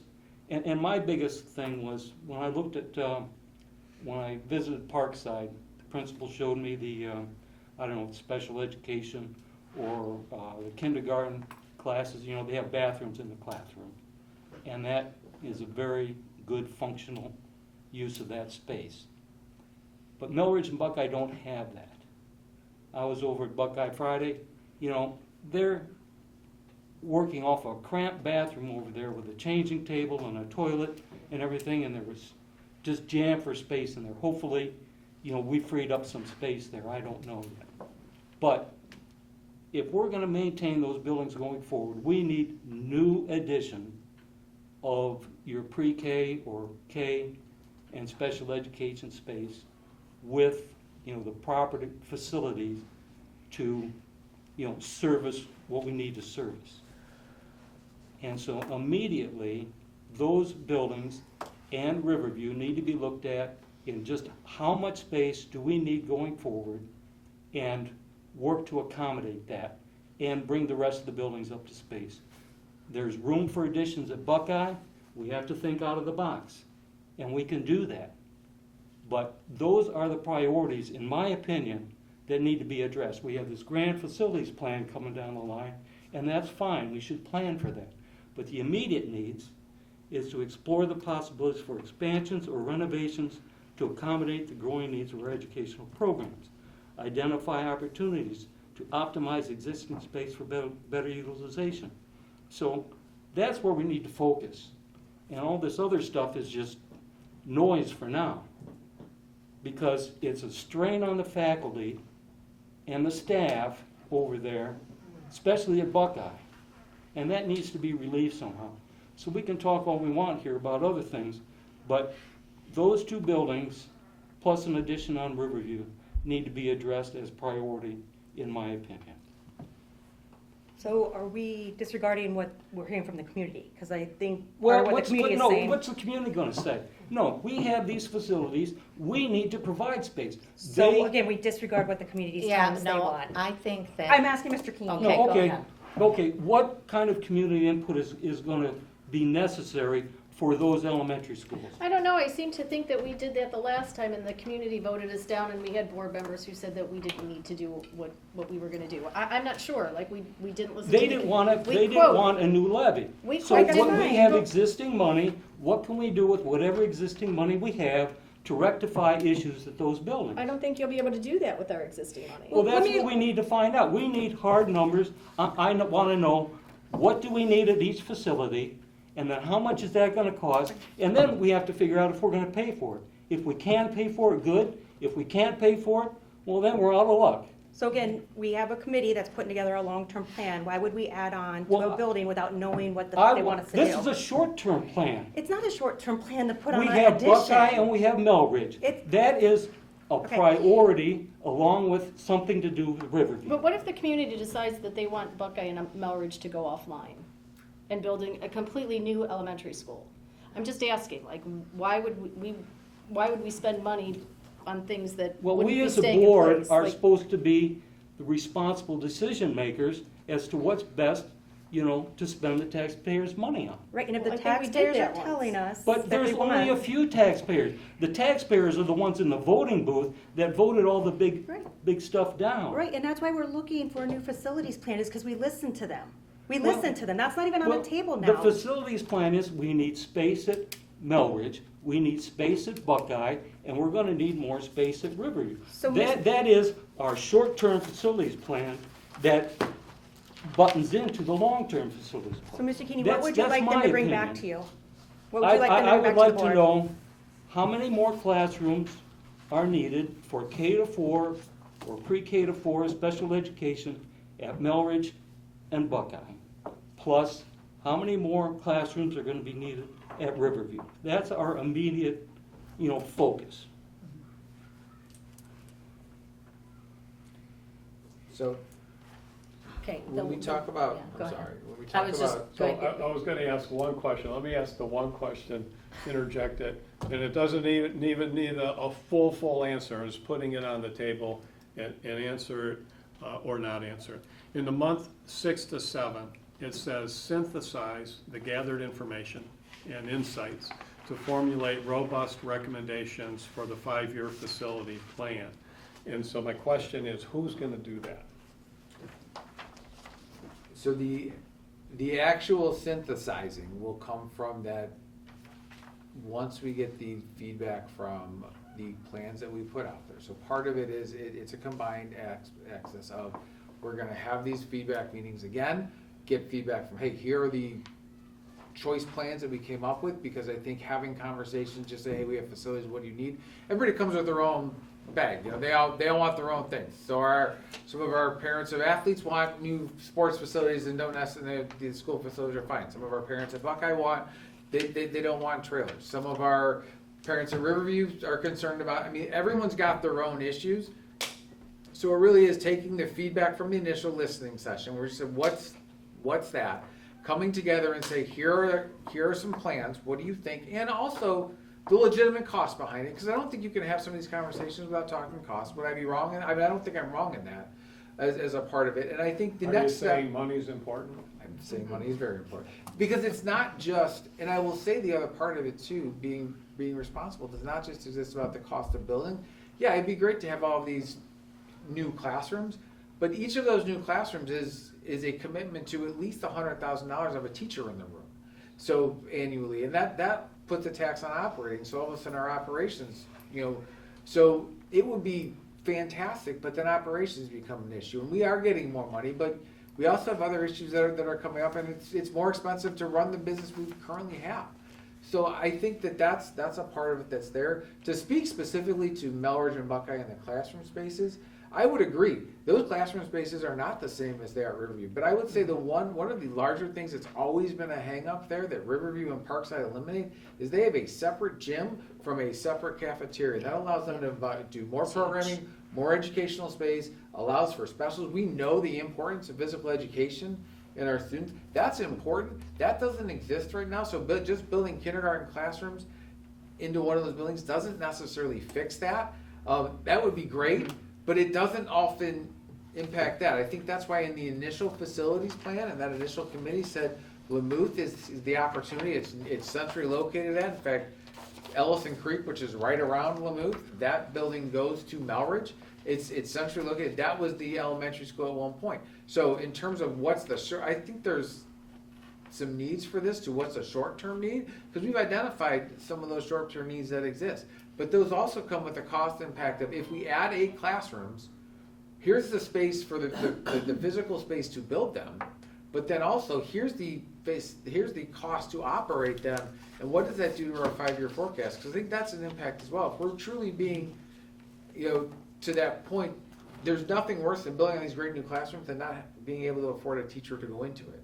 So I think that's a concern down the road, as well as what does this look like in terms of both needs? Because I fully agree, and if we can build it all, that's great, but can we staff it once we build it? Yeah. And we have to keep that in mind. It's interesting that the second half, that half of phase 2 and all of phase 3 are still what this district needs.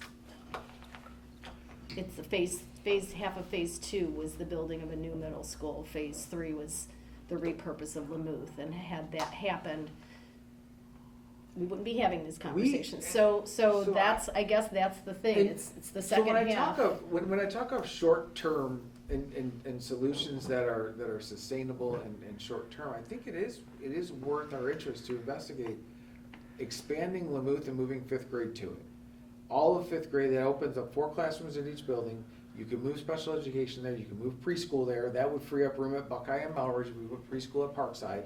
And look to do that, or have Parkside as one of the locations, and potentially even looking at, like you had mentioned, some of the shift in the buildings, so they're grade level buildings. That's not ideal in terms of an extra transition, but at this point, we can make it work. So we did a pre-K 2 and a K through, part of that, but having 2 different preschools in the different parts, that may be more convenient to our families. But I think the other part of it is really looking at what is efficient. Because putting classrooms in at smaller sizes, or putting them in terms of a larger, where you can work with more students and impact more students because they all come to a central location, that's more efficient in terms of staffing, in terms of that. So I would say that's something we really need to look at. Can we accommodate that? And does that meet our long-term needs as well down the road? And then if we do that, what does that look like in terms of a long-term facilities plan? Because this is an addition. Which is why we And need to think would- about that I wrapped up would- with the I would- facility plan. We can't just We make can- decisions and not. We can right? fast I track a mean, lot of this, but I think to look to, hey, we need to build immediately on to, just one of our buildings because we see a need. We can fix that need, that immediate need, by simply removing a grade level and actually become more efficient from terms of a standpoint. And I think Where would you put them? we would need to build, the same way we would build quickly onto Riverview, we would need to build them quickly onto Lamouth.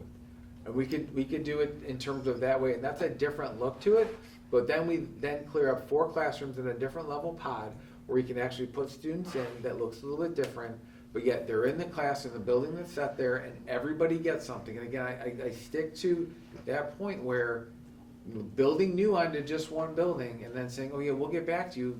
Our Buckeye and Melrose families have heard that tune before. They're paying the taxes for that tune before. I think if we do that, we are turning them off into something that, we need to be, responsible to all of our families. And I agree. I am not in favor of just putting trailers at a new building. I don't think that's a good look either.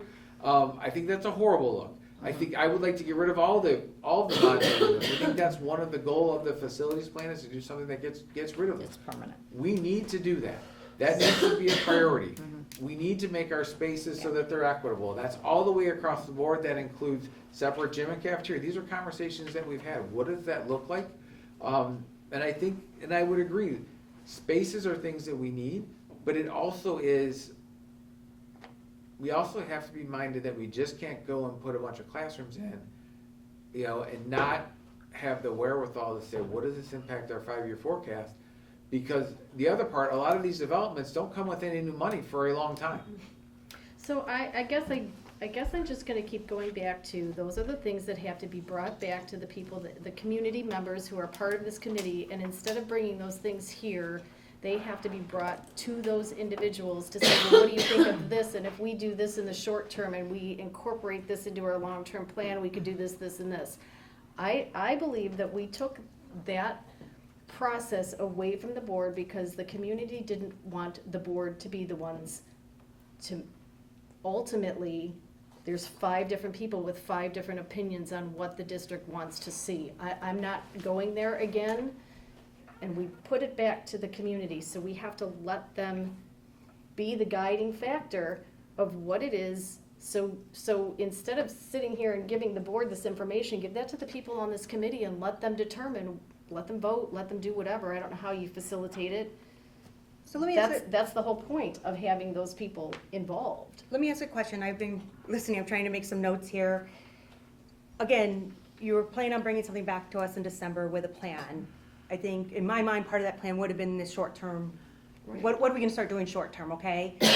Let's make it clear. So we need some things done immediately, a recommendation for how do we handle these space issues, right? Is the board okay if Dr. Rotino and Mr. Placco work together to take away and bring back recommendations of our current space needs within the district and present short-term options, including, not only, but including, in addition to Melridge, Buckeye, and Riverview, and any other recommendations you would have, considering timeline, costs, things like that, that we would need to be aware of? I know we can't get a for sure cost, but in general, right? Like something for us. And are we okay with them bringing that back with the entire facilities plan in December, or do we think we need it sooner? I think we need it sooner. Yes, I agree. So when do you want them to bring it back? Next week. We gotta be reasonable. They can't bring it Well, back next week. I just say that because if you understand construction, to get anything done, you need a year. And so what we need to comprehend is, do we have enough space to go 3 years out? Or are we gonna have a worse problem with the students coming over from Fairway Pines and then in '26 from the Casement Sidley development? And without having new space during that time, or do we have sufficient space to handle the students? Or do we need to do something in the interim? And I think that we are almost in a desperate situation, and I go back to I did not know that Riverview had such a capacity issue, and my question is, why were we not planning for that a year ago? And I think a master plan, a vision and a master plan that handles all of can you handle everything? You can't handle everything. But most of the little details and options and the maybes and what suppositions that may occur, that's what a master plan handles. You have a vision, you have a plan, you have execution, you measure, and you evaluate. And so that can be a changing process as you go. There's always adjustments to be made. And I understand the facilities plan, we're waiting for that, but as we're waiting for it, we're falling behind. We're getting farther and farther behind, and that's a real concern of mine. I think we're gonna have to move more quickly to satisfy the needs. Our job as a board is education for the students, and part of that is not packing them in like sardines, so it's more difficult for them to learn. When you're looking where the testing grades are and where the stress is on numbers in the classes, I think those things are lining up, and that's not a good thing. So, Mr. Fischel, again, I understand you're saying there's a need for speed, but next week is not possible, so can you Well, please give us a reasonable Yeah, timeframe for Ms. I Dr. said that, Martino? okay, but, as soon as possible, so. Well, no, we need you a know. timeframe, so can you bring it back to the October meeting? When do we want to bring it back? We're losing too much time. So we'll let it play out, and whoever's making the decisions and synthesizing the information, I guess we'll get that when the time happens. But I think we need to move more quickly than that, and I'm not hearing a solution right now. So we'll have to see how it plays out. No, we need to set a recommendation, or we need to give direction to our superintendent and treasurer. So when do you guys want them to bring back these recommendations for the short term? With all due Okay, respect. let me just ask a question then. Yeah. How long do you think it would take, if we're gonna commit to keeping Buckeye and Melridge as K-4 with some pre-K and special education, depending on demographics of each one of those districts, how long before you can come up with what each one of those districts need as far as a facility goes to serve that population? But I don't You know, think that's how been many, determined. how many, special ed rooms, how many kindergarten rooms, and I'm talking ones with, bathrooms, facilities. Obviously, that's better handled in new construction than it is retrofitting the existing, because we get in that existing building, there's so many things that need to be done. And there is room at Melridge for an addition There's space at Buckeye for additions. It's tight there, but it can be done, the whole circulation with that facility is kind of I think you're mixed lousy. up. There's plenty of space at Buckeye. Melridge is the one that's tight. It's tight, but there's room for it, and we can put a gym at Melridge. And with as tight as that site is, we can work with it. And so what we need to know is what space do we need, and then we can start fitting the puzzle pieces together. Because those locations, in my opinion, are good locations. The community is used to those locations. They have a history, and in my opinion, the intimacy of those buildings is much more conducive to the little kids than Riverview or Parkside. And that's just So- my opinion. Again, the question is, including what you want to hear, right? But we want to hear what other options there are, because I think as a board, we should consider all options. So when do we want Dr. Rotino and Mr. Placco to bring those back to us? Yeah, I don't know. One of the things I want to, because I didn't get to finish one thought about the preschool. The reason preschool is having an issue with the old bathrooms at Melridge and Buckeye, and they have a changing table in an old bathroom, and that's supposed to be a private area, because I'm familiar with preschool. I mean, they should have a bathroom in their room. They should have a sink. It's not equipped for preschool. I think we could kill two birds here by saying that if there was an addition to Riverview, let's say, I'm just throwing out, like, what if there were 4 rooms on the, first floor and 4 on top? So it's not a big, huge, long thing. You're limiting the footprint to what the addition would be. But the fact is that you would have enough room to give space back to, Mrs. Lanning. You would have enough room to put, have the 5th sections that you needed. And then you possibly could house preschool there if these rooms were added with the sink, the bigger space. And you would unstress Buckeye, you would unstress the space issues at Melridge, but you would solve everything right there with one So, build at again, I'm Parkside. asking, So I want to finish. That's one thing. One of the concerns, and we'll talk about it in our bigger meeting, but when I look at Lamuth, right now they're just adjusting to the 5th grade, and I'm glad things are going well. And right now their total number is 706. If we added the 5 sections from Riverview and 4 sections from Parkside, that's 9 sections of kids. Total 210 kids into that would create 916 children in a building. That's a lot.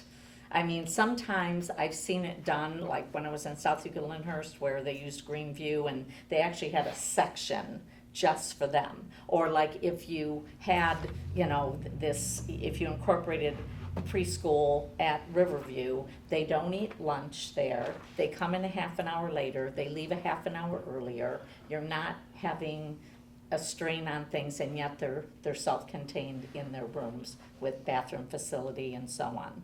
And if you had to build a changing room, you'd have it, because you probably need it for some students who are, have that need in because of special needs. So all I'm saying is that there's different ways to look at this, but I think we're gonna lose valuable time if we don't at least have one representative of the board working with our superintendent and well, Which that's you you. already are. That's you. So, I mean, you're working with them. Let me ask a question, because Mr. Keeney wants one thing, he wants us to add on to and do things to Buckeye and Melridge. You, Mrs. Brewster, would like us to do things to Riverview.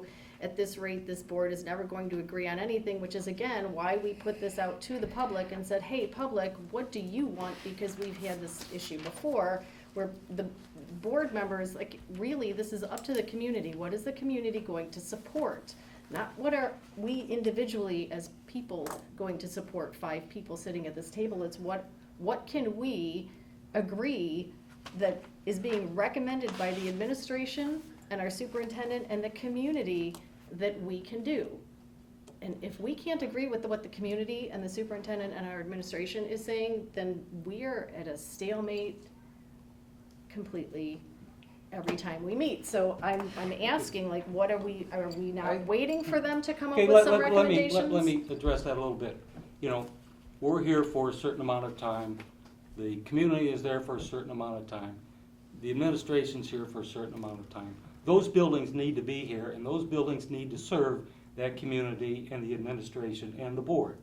So our priority is making sure that those buildings survive us and are not a burden to the community going forward. And are we saying that 2 months' time till December to let them bring forth their plan is going to hinder that? You won't solve the problem No, at it Riverview. won't, But they're Right. gonna bring You won't. But the problem recommendations isn't back. gonna solve tomorrow either. December for the large facility plan, I'm fine with that. But these other items, I think, need to be moved up So when? as soon as they can get them done. Give us a And I date. would What say, meeting? What this meeting, is you guys? September, October. October's meeting is October 24th. We just lost valuable time. All right. I don't We did. agree. So I the don't recommendation for current space needs within the district, agree. Are we voting on and, that? no, it's not a vote. This is a It's a work working session. session. There's no voting at this session. So the recommendation is to present current space needs within the district and present short-term options, including adding classrooms to Melridge, Buckeye, and Riverview. Again, not only, we'd like to hear all the recommendations.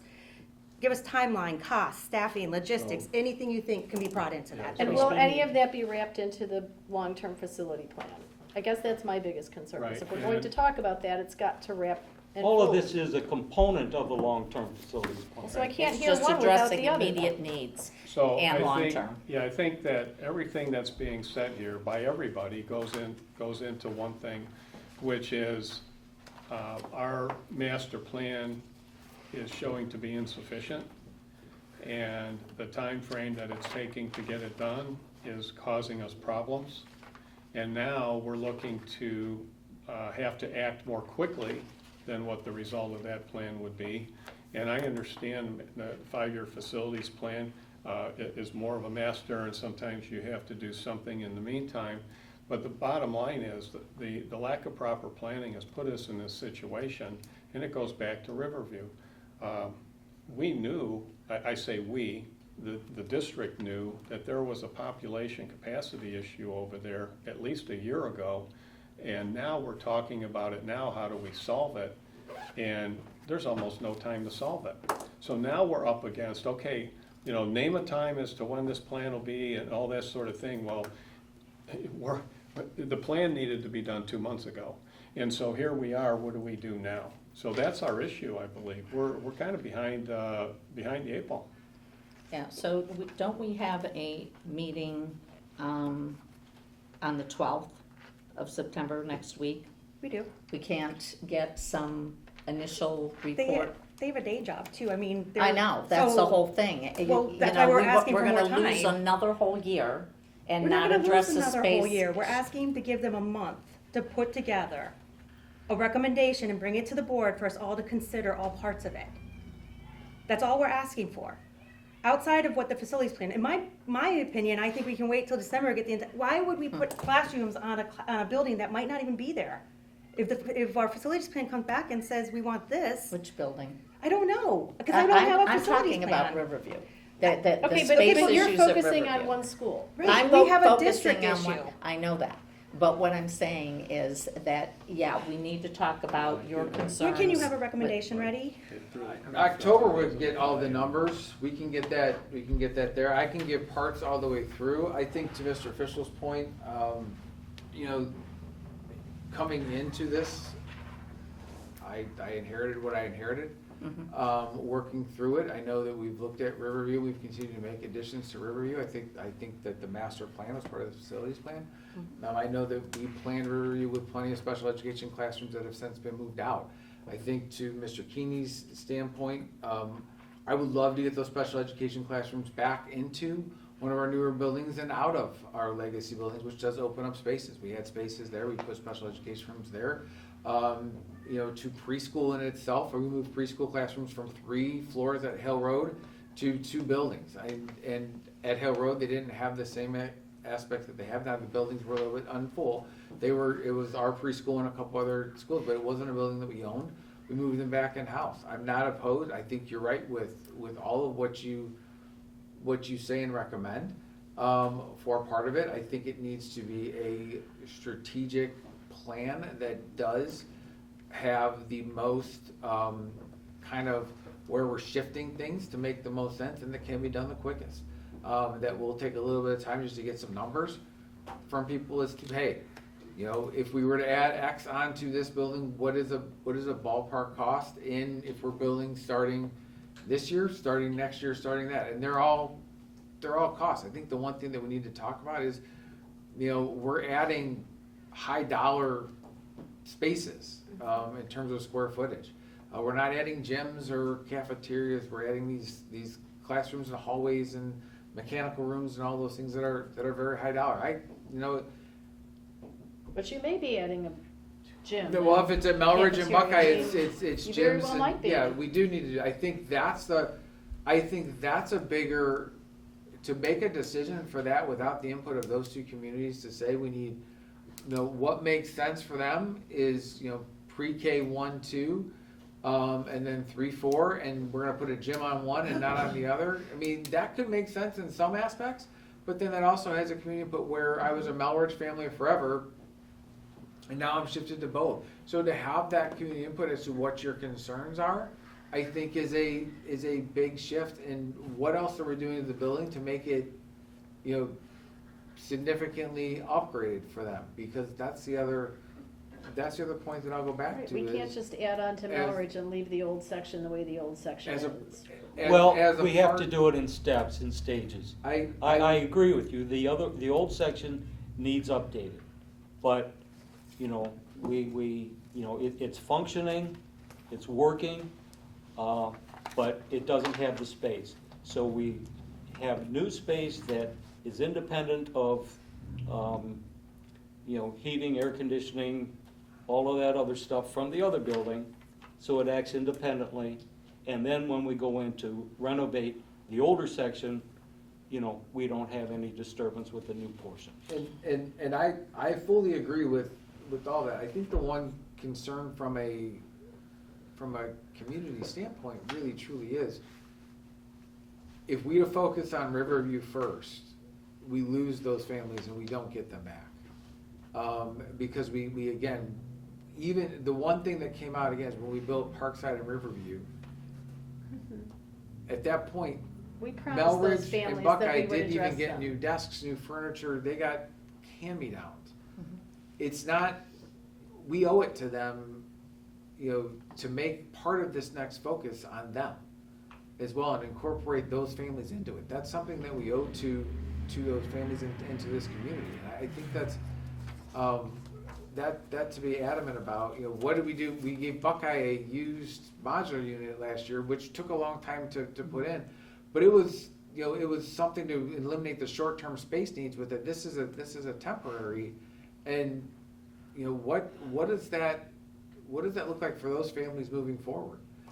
And the kids in those modulars have to go into the main building to use the bathroom, and They it's do. very, Absolutely. functionally obsolete, so. Absolutely. That's an Those important are item all that things needs that to be we have done. said and known, and, you know, those are all things that we've talked about in some of our non-negotiables in our community meetings that we were coming out of, that we're not starting from what there are some things that assumptions we're working with, and one of them is we need to get rid of all of our temporary classroom spaces across the district and provide for adequate learning.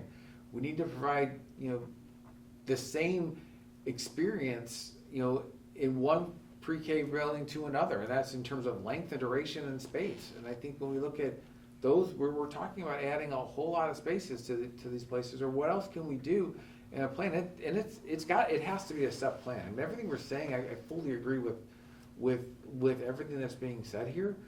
You know, we want a temporary jump as to where we can do, where we can put some of this. Yeah, we can come up with that. We can push that forward by October and kind of have an idea as to what kind of incorporates all of that. We can go with multiple solutions. I think what we found as part of the construction process is cost is a hindrance. It's expensive now. And I think that's really, in terms of real world dollars and what it would cost to put some of this stuff in, I'm all for looking at new solutions that are outside the box, that use our greatest resource that we have, and I've said this in every single meeting, is we have land. We don't have to go acquire land, we have it, we have space to build on. I think the other thing to keep in the back of our mind when we go in to build on the buildings and all of that is, our spaces and our land spaces are also used by community groups that aren't necessarily school holders, but if we go and just take those away because they're ours, we need to have a plan to replace them. So whatever we do to some of that needs to have some sort of. Right, so when you synthesize and all the information and put forth a report, it would be good to put all of those items in there, because we have to touch on all of the different facets and interests and concerns. And if we have 10 items that we have to do, we have to figure out chronologically which ones we can do and how far the money goes, and then how long will it take to accomplish the whole goal. Well, and interestingly, we are losing sight of also what we had decided with the Bialowski report was what kind of other infrastructure improvements are we going to do to keep what we have? Like, we haven't addressed that, that's gotta be included, and Mr. Placco, you've been so quiet, I'm gonna ask you to say something. Like, who's going to assist us in getting that cost set together, and will they have time to be able to do that? In addition to the fact that that's 5-year forecast time. I'm just trying to be reflective of workload, like, what's that look like? Yeah, well, I mean, once we have some ideas put together, you know, TDA has already offered to kind of put some cost data together, and we'll work with our owners, Rep. Roger, as well, to kind of see from both their perspectives what that looks like. You know, classroom space, as Dr. Rutino said, is a higher cost per square foot than gymnasium or something like that, but we'll have to see what that looks like, and then kind of factor what that will look like, and, you know, obviously the timelines of from the point we make a decision to move forward. There's also the, you know, we'll have to, you know, follow the Ohio law process of acquiring an architect and construction manager for this, because it's not just as simple as picking up what we have and continuing. We have to go through the RFQ process again, because the original one was for the campus and not Correct. the other buildings. Now, logic would say you'd come to the same conclusion, because the architect and construction manager is highly rated to build on here would be the same at other buildings. We have to kind of follow that legal process. That's a little time as well. process. So there's a little bit of time with that as well. So can you paint a picture of that too for us, just so everybody's on the same page? Mhm. Okay?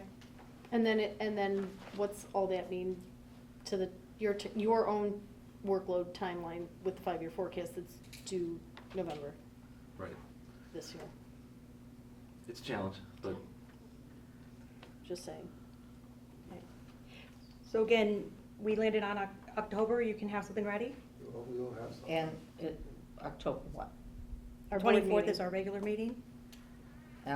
We do have penciled in October 10th from 6 to 9 as a work session. I mean, we usually have a lot to cover at a regular meeting. Is it possible to do the 10th?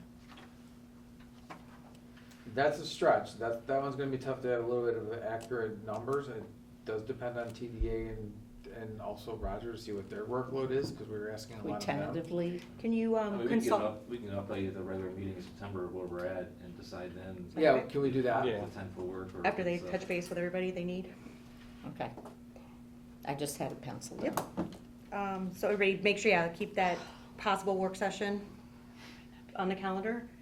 And then the other thing I heard that came out of this is there's a recommendation to make sure we get more people on that core committee for the longer-term 5-year plan, Sure. right? I may not be here on October 10th, but whatever. No, let us know. All right. So next meeting announcements. There's a special meeting September 12th, 2024 at 6 p.m. Buildings and Grounds Committee meeting September 17th at 7:30 a.m. Curriculum and Programming Committee meeting September 23rd at 7:30, and then the Finance and Audit Personnel Committee at 8:30. And then we have our regular meeting September 26th at 6 p.m. Is that check? Check. All right. So I don't have my watch. I'll make a motion to adjourn at 7:53 p.m. Second? Thank you.